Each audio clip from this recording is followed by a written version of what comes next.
Albert, what do you want to do? Do we bring Rothman in and watch the package together, or do you want to do the package and bring Rothman in? I mean, the media package, the ABC thing. How do you want to do it? Oh, I kind of like bringing Rothman in to watch it with us. Okay, let's do it. He is without peer when it comes to political history, the history of presidents, looking back on time.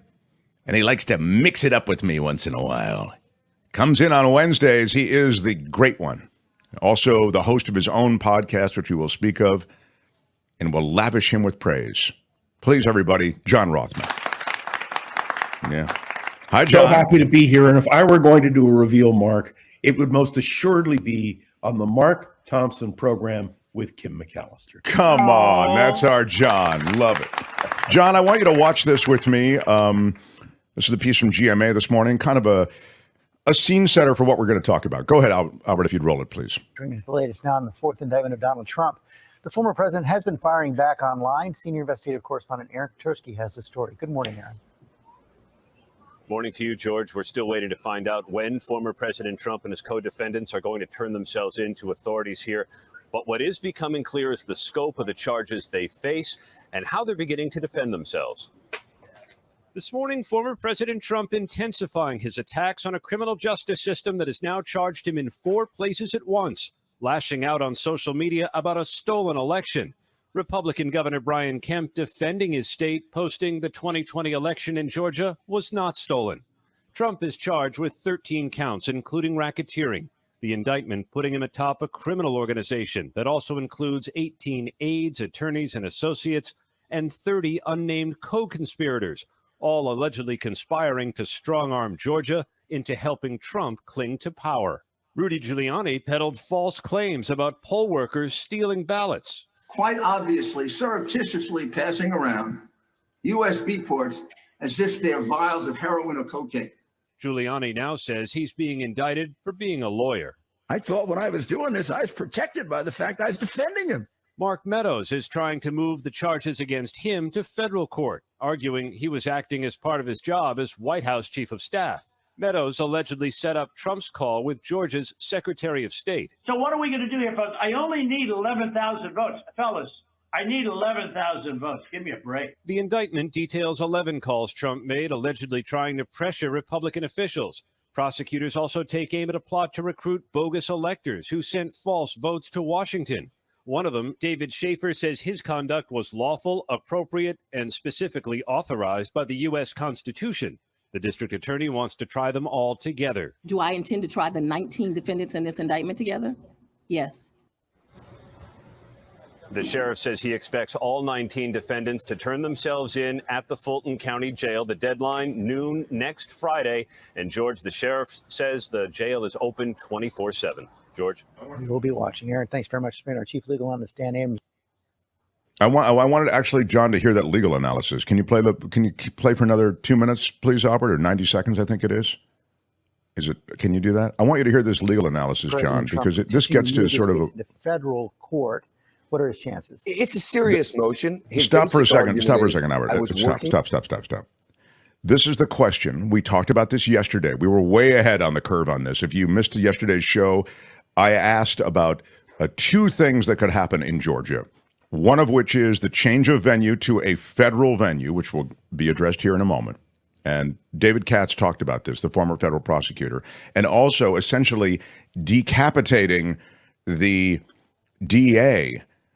In 8 weeks, the governor can just literally remove the DA and replace that DA with somebody else who doesn't want to pursue these cases, and it all goes away. He told us yesterday, Katz did, that he did not think that likely, that Kemp would do that. So, but I want you to hear Abrams weigh in on this. Just go back a couple of seconds for the setup. But this is on the federal, moving this to a federal venue. And that, I think, is increasingly going to be what they're going to try anyway, John Rothman. I want to get your thoughts. But go ahead, if you would, please, Aaron, Albert. thanks very much for being our chief legal analyst, Dan Abrams. Dan, I want to start with something we first started talking about yesterday. We now see Mark Meadows, the former chief of staff to President Trump, petitioning to move this case into federal court. What are his chances? It's a serious motion. His basic argument is, I was working for the federal government at the time. When you're a federal employee working under color of law, you're allowed to make sure your case is tried only in federal court. Now, Fonnie Willis will respond and say, he wasn't acting within the scope of his job when he did this. But he has a decent argument He here. tried a similar argument. The president tried a similar argument in the hush money case here in Manhattan. Right, but two differences there. Number one, he wasn't president at the time that the hush money stuff happened. And number two, it's Donald Trump. So Donald Trump has a tougher argument than the people who worked for him. The people who worked for him, I think, can say, look, he was my boss. He was telling me what to do. I was responding. I was working for the federal government. For Donald Trump, it's a tougher argument where Fani Willis will say, clearly he was extending well beyond his role as president. But remember, even this Department of Justice under Merrick Garland has taken a pretty broad view of what is presidential conduct. And so these are serious arguments that the courts are going to have to evaluate. If the president fails, does not get this into federal court and is convicted, of course, he has no recourse. The president cannot pardon for state offenses. Correct. The president cannot pardon for state offenses. And by the way, neither can the governor, per se. It'd have to be a 5-year period. It has to be the Georgia Pardon and Parole Board, et cetera. So if he's convicted in Georgia, there really is no out. Okay. Thank you. We talked about all of that with David Katz yesterday, but I wanted John to hear it all. I do think that that's going to be an increasing drumbeat. Don't you agree, John? They're going to try to get this out of Georgia. I think all of these defendants are going to try to do that. But certainly yes, and the analysis, though, is absolutely spot on. And I want to emphasize that Mark Meadows has another intent. In Georgia, a court proceeding can be broadcast. We are going to see Donald Trump when he surrenders. But in a federal court, there is no such privilege. So there are several layers here. But this is going to be complex. The bottom line is no one that is defending Donald Trump is saying he did not do these things. And that, to me, is what is so critical. Because the issue to me is not a procedural question. The issue for me is, did Donald Trump try to subvert the will of the people of Georgia? And we're speaking now only about the Georgia case. So, and I agree, by the way, if you listen to Governor Kemp this morning, the governor of Georgia, who is a Republican and a Trump supporter, he made very clear that the election was absolutely fine. There was no shenanigans. It was clear. And so you're now seeing the juxtaposition of Governor Kemp to what Donald Trump would like. And I think that means that Fani Willis's will be upheld in terms of being able to continue what she's doing. The other thing, John, that I think they don't talk about much in media, I'm sure it's being talked about in some places. We did talk about it with David Katz, and we'll talk about it more tomorrow with David Katz. But the length of time this is all going to take is enormous. I mean, this is a really slow process, notwithstanding the fact that Fani Willis has said, hey, we want to, we're going to try everybody at once, and we'll have this whole thing done by noon tomorrow type thing. You can say, we'll work through lunch and we'll get it all done by, sorry, it literally could take years, couldn't it, John? Yes, and I think that's what people have to understand. And the Republican Party now is caught on the horns of a great dilemma. This morning, Mike Pence, the former vice president, made clear that Biden did carry Georgia. There were no shenanigans. And he went on to say that he did his job as it needed to be executed under the Constitution. So Donald Trump is trying to flub this off on other people, and it isn't going to work. But more than that, there is something else, and I want people to really think about this. On Monday, we are going to hear Donald Trump's defense of himself. He is going to hold a press conference in New Jersey at Bedminster, and he's going to reveal everything. Okay, great. But the simple truth is that in the end, the Republican Party and the American people will have to choose whether or not these charges have substance. Now, I'm not a lawyer, but I've read the indictment out of Washington and the indictment out of Georgia. And I'm telling you something, these are real indictments. They are powerful. They are compelling. And Donald Trump is going to have a hard time refuting all of the facts and logic. I do not anticipate that this will go to court before the election, but it will go to the court of public opinion in the caucuses and the primaries leading up to the Republican National Convention. Now, Trump has said that he is going to produce this document or report that completely exonerates him. He used the word exonerates. I wonder if you can speak to that. He says it's coming next week. Of course, you know, it's Monday. again, he's always announcing, you know, On that Monday morning. my healthcare plan's coming Monday, my infrastructure plan's coming Monday, and my exoneration plan is coming Monday. Look, whatever you think of whether Donald Trump is being prosecuted or whether he's being persecuted, the people who have filed these indictments have done incredible research. They've put it together in a substantive way. And I do not believe that there is any document that Donald Trump can produce on Monday at Bedminster which will eviscerate those charges. So one of the things you and I are going to be looking at Monday is what he says. And we're also going to look at what happens with the people around him. Look, the people who have been indicted in Georgia may decide to turn on Donald Trump to save themselves. And I'm looking at Mark Meadows in particular, who it is clear to me did cooperate with Jack Smith. And we have to see how that plays out as well. Eviscerate is a ding word. The question then becomes a political one, and I was so excited to talk to you today about this because your world of your political acumen, I think, is so strong. Acumen's a ding word.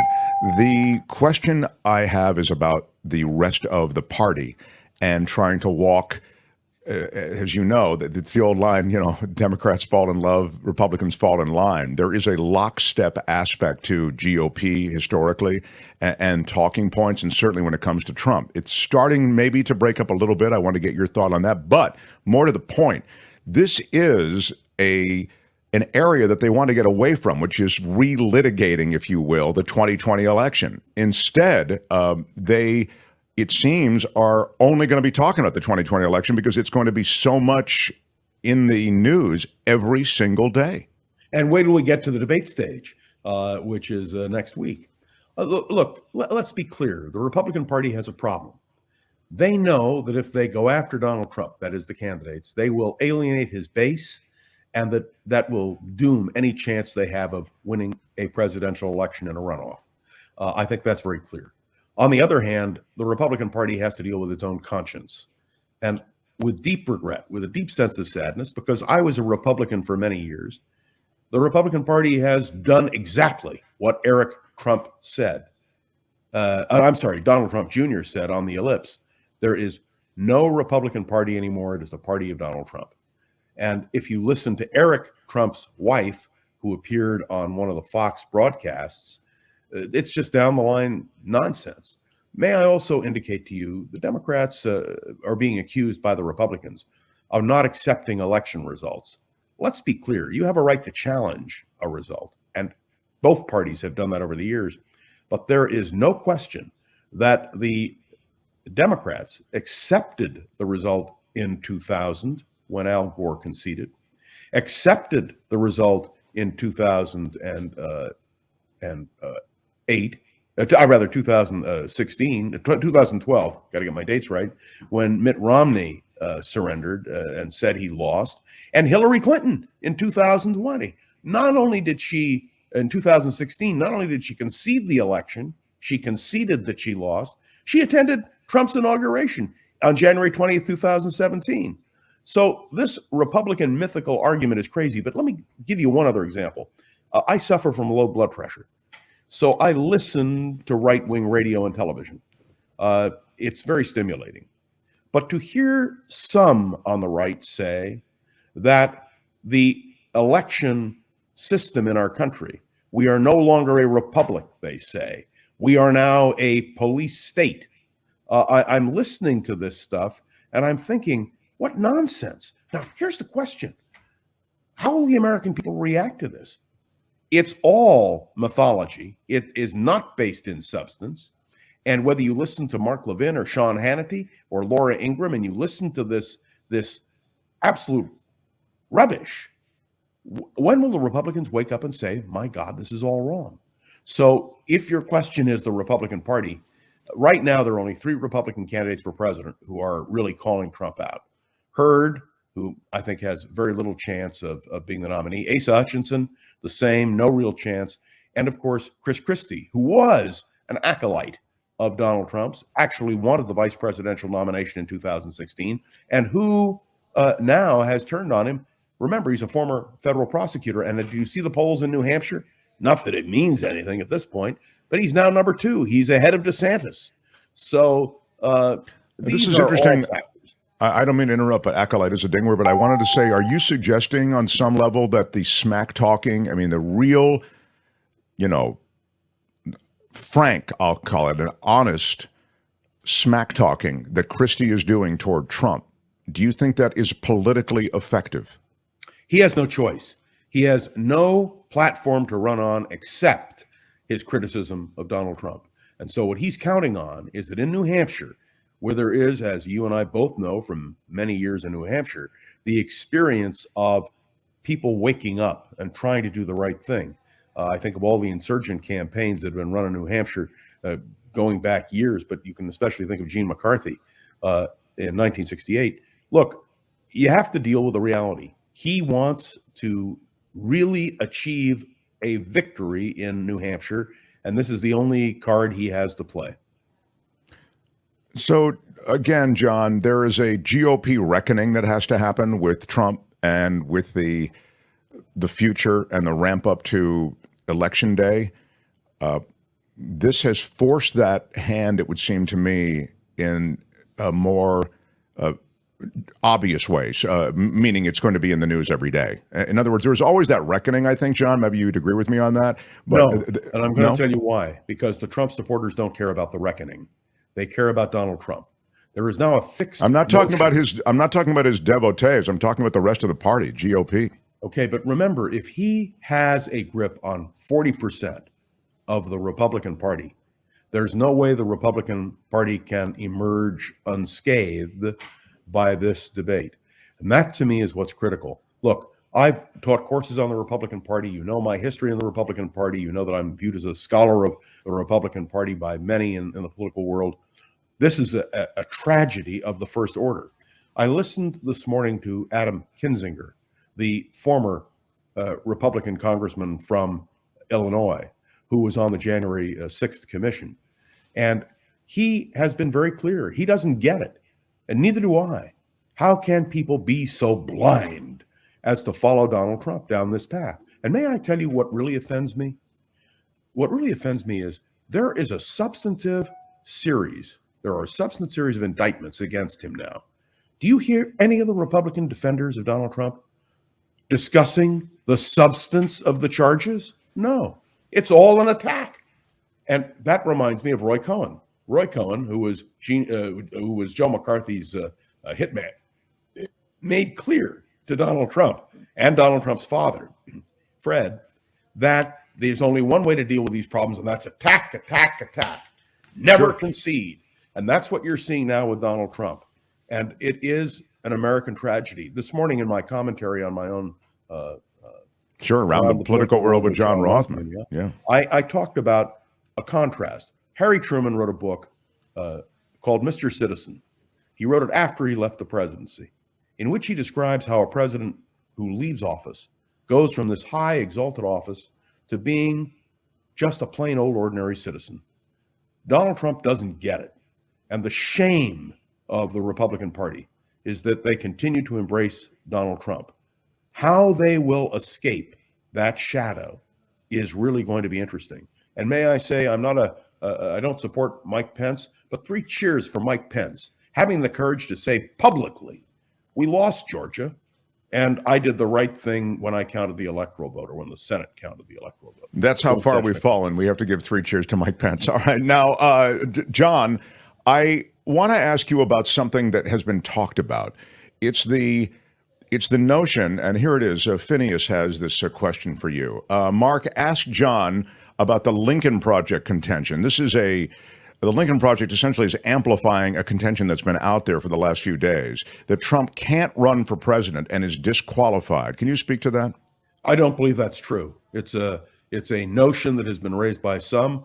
Donald Trump has a perfect right to run for president. He has another term if he can win it, and there's nothing that would disqualify him, in my judgment. There's no constitutional exception for him. No. As a result of being. Did you part see of Donald Trump's name in the Constitution? I sure didn't. And he's not viewed as somebody who committed sedition or treason. Please note that those words are not used in any of the indictments dealing with Donald Trump, and there's a reason for it. Look, Donald Trump made a statement this morning that they are trying to get him through the judicial system, and he wants to have the opportunity to present his case to the American people, and he believes the American people will vote for him. God bless him. That's exactly what should happen. He should present his case to the American people, and I believe, because I really believe that the American people have good sense, that they will repudiate what Donald Trump is doing.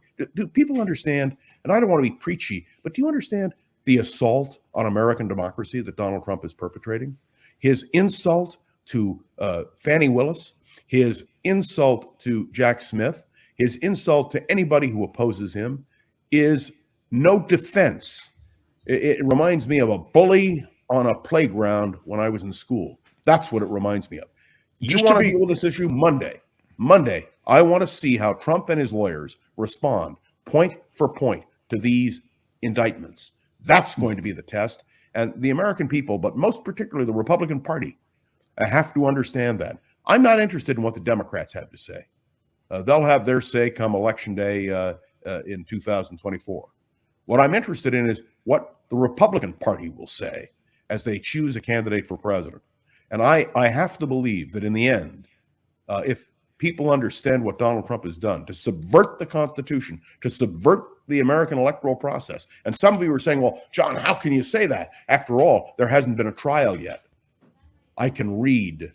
I can see. I don't think that any of those who are defending Donald Trump have read the indictments. And if they read them, if they want to have a debate, let's have that response. And that's why Monday is going to be so important. How Donald Trump and his lawyers respond to all of this is going to make for fascinating listening. Well, his lawyers, when you say the ones who are defending him in court, are not going to be the ones writing up whatever document he wants that supposedly exonerates him. I mean, he's going to. The exoneration of Donald Trump is a much higher bar than just one set of documents that's going to be produced on Monday. He can issue a statement that will have legal grounding. Do you understand? Without his lawyer's participation. If he does, I see. Okay. If he does, he takes a terrible risk. Yeah, a lawyer might have something to do with it.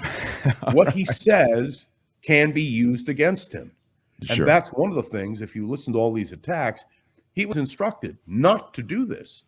And he is, in fact, I believe, in contempt of court, but truly is in contempt of the Republican Party and in contempt of the American presidency and in contempt of the American people. What I've said here is that he's being given a much broader berth than you or I would be given because of his position. And this is where you and I disagree. You have such faith in the institutions of America and institutions of our government. I don't have great faith in them. And one of the reasons is I think they give this guy and those like him, Donald Trump, the freedom to go after smack talk, essentially, justices, prosecutors, and private citizens. Look what they did in Georgia. Those poor women.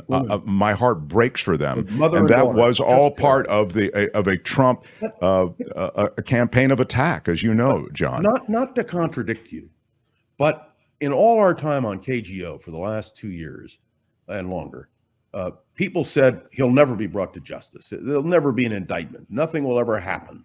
And many of our regular listeners will note that I said, yes, you have to believe in the legal system. You have to believe that in the end, he will be held accountable. And let me tell you, he can't erase these 2 indictments. He's going to have to go to court. And do you understand the implication here? He will have to be in court. He will not be out campaigning. He will be in court when these indictments are presented and the trials are held. And he's going to have to sit through it, and we're going to have to sit through it. And one last point, because I know you're running out of time, I want to see this broadcast to the American people. If we could watch the O.J. Simpson trial, by God, we should be able to listen to the trial of Donald Trump. Well, you'll be able to in Georgia, not on the federal level. John, not to take issue with you, not taking issue with me, but what I would say is that, first, I never said he wouldn't be indicted, but he will never do a day in prison, and you know it as well as I do. And number 2, I have always felt as though, and it was true, that the systems of government are not really going to curb this dog. You saw it happen. There were 2 impeachment trials. He skated on both of them. No, please. First of all, so you're very clear, the impeachment trials were political. We knew how the vote would come out before the trials took place. And your father is an expert on impeachment, and he and I talked about that on the air, and he was absolutely right. This is different. This is a judicial proceeding, and I do not believe that politics will corrupt these indictments. I believe they will, in fact, be. And as for jail time, I don't care if he sees a minute in jail. You know what I care about? That the historical record is clear. You talked earlier about the obscenity of what's happening in Arkansas over black studies. The absurdity of that is that in the end, history will judge them wrong. Sarah Huckabee Sanders and the others, it's absurd. But I believe the same thing will happen to Donald Trump. I believe the bar of history is what he stands before now. And if you read, and I think you have, and I know I have, you read these indictments, they are not superfluous. They are not silly. They are not driven by anything other than a hard fact. And that is what he's going to have to confront. And if he never goes to jail, doesn't bother me, because his reputation, because I do these rating of the president's things every year, I want to be very clear. He will rank at the bottom of the American presidents. There's no redemption here. There's no second chance. And I think his conduct every single day, his use of language, his attacks on people, his attacks on the American system reflect on that. And in the end, he'll be judged harshly by history, which is more important to me than whether he goes to jail. Yeah, John's right that the indictment doesn't read like a political document. It reads like a story, and a really well-documented story. I'm sure those who would defend the president would say, yeah, but that's an indictment. That is not a conviction. But I agree with... May I point something out to you? Yes, sir. The tapes and materials which have been assembled here, we haven't seen them yet, but we know they exist. Richard Nixon, on the June 23rd tape, when he conspired with Haldeman to cover up the Watergate business, it was a simple comment. Nothing happened. There was no substance to it, but it was the idea of conspiracy. And that's what caused Richard Nixon to resign the presidency of the United States 49 years ago. Make no mistake, in these indictments are the evidence of conspiracy to subvert the American system of government. And I don't think anything that Donald Trump can say or do will correct that. And 3 cheers for Mike Pence. And I throw him in again, because Mike Pence had the courage to say, we lost Georgia, and he did the right thing on the counting of the electoral vote. And although I don't agree with him, as I've said, I think he's spot on, and we're going to see. But I know that you and I next week, if not before, and if you want me at any time, all you have to do is call me. I'm going to be listening to that press conference Monday to hear what Trump can come up with, because I don't think it's going to be anything. No, I think that's going to be a joke. But I mean, we'll be listening, but I'm not looking forward to it with any great anticipation in the way that you might look forward to something substantive. But I just want to revisit this on the way out, John. Again, we mentioned it in the context of the Lincoln Project, but it was really forwarded by 2 prominent conservative lawyers, Republicans, right, who said, look, this guy who was involved in sedition, and it's clear, indisputable, that if you're involved in an insurrection, you are barred from holding government office. And then they made the arguments, but the professors William Baud and Michael Stokes Paulson, they make these, and these are prominent conservative lawyers. They're law professors, actually. Can you tell me, where is Donald Trump charged with insurrection? Well, no, but this, okay, no, thank you. Nowhere. Thank you. So that, I want to be clear then. So that's your point, because you said it. You, John Rothmann, in this conversation said he was involved in trying to overthrow an election, and you went, you did your Rothmann thing accurately, I feel. But your point is, legally, he isn't tagged with that, and for that reason, you don't sign on to those prominent conservative law professors' thesis. Is that the point? No. Yes, exactly. And I don't want Trump to be a martyr. I don't want him to be able to say that the American political system prevented him from presenting his case. Quite the contrary. I want his case presented.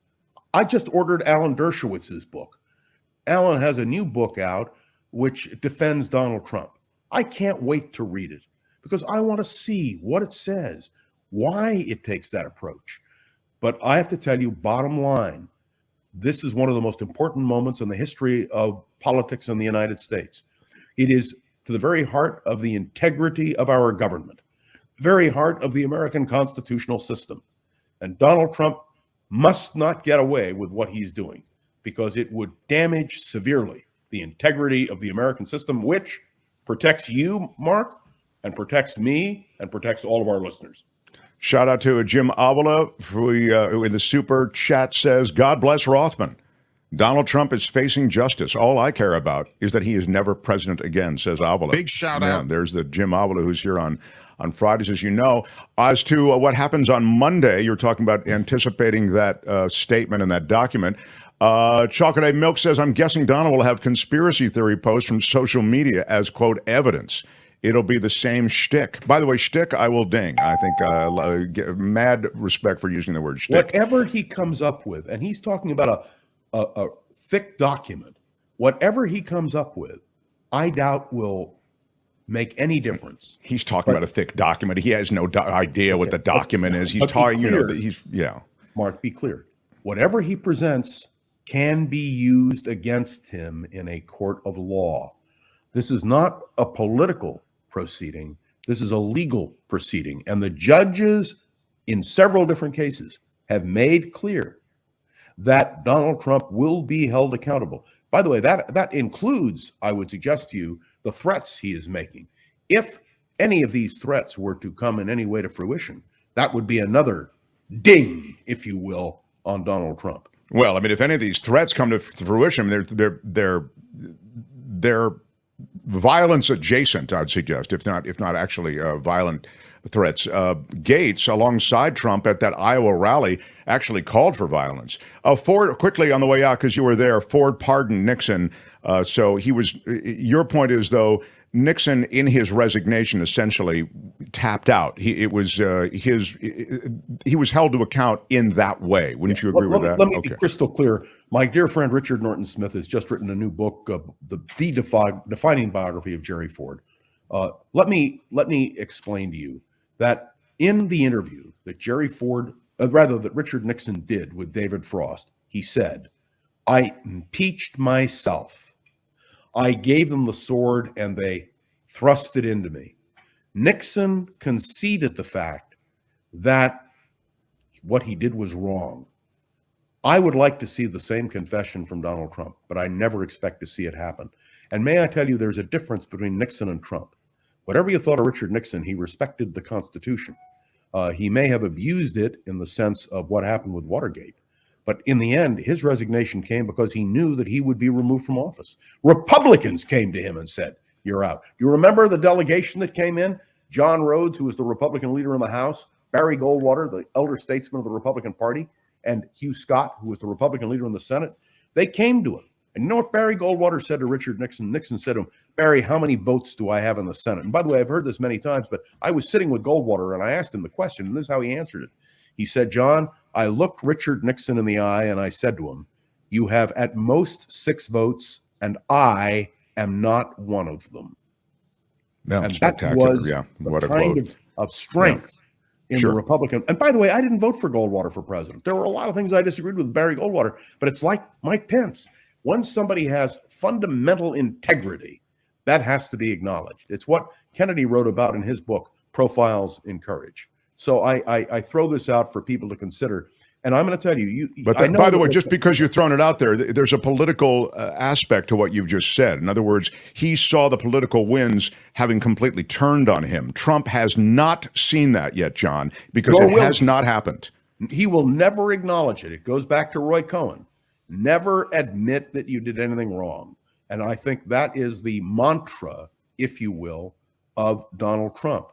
And what worries me is, to his supporters, he will become a martyr.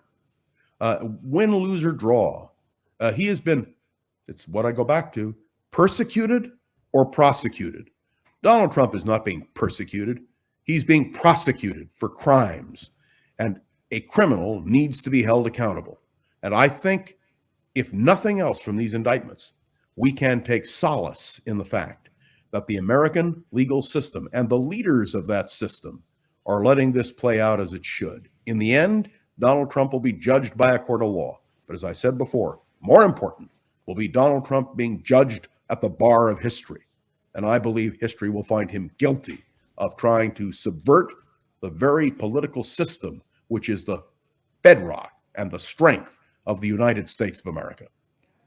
Around the World, Around the Political World with John Rothman is the name of the podcast. Around the Political World with John Rothman. He's here on Wednesdays. Solace I will ding. Yes.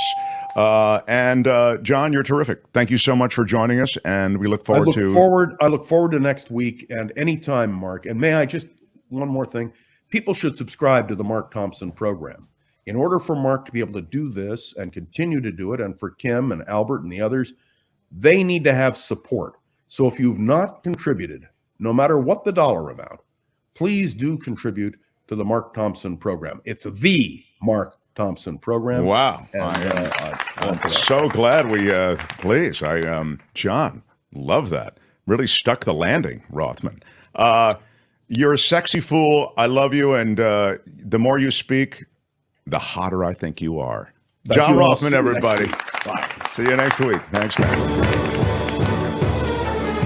Hi, it's Mark, and I thought that was great. Hit the notification bell. You'll know whenever there's a new video being dropped, and please subscribe to our channel to help us save the universe.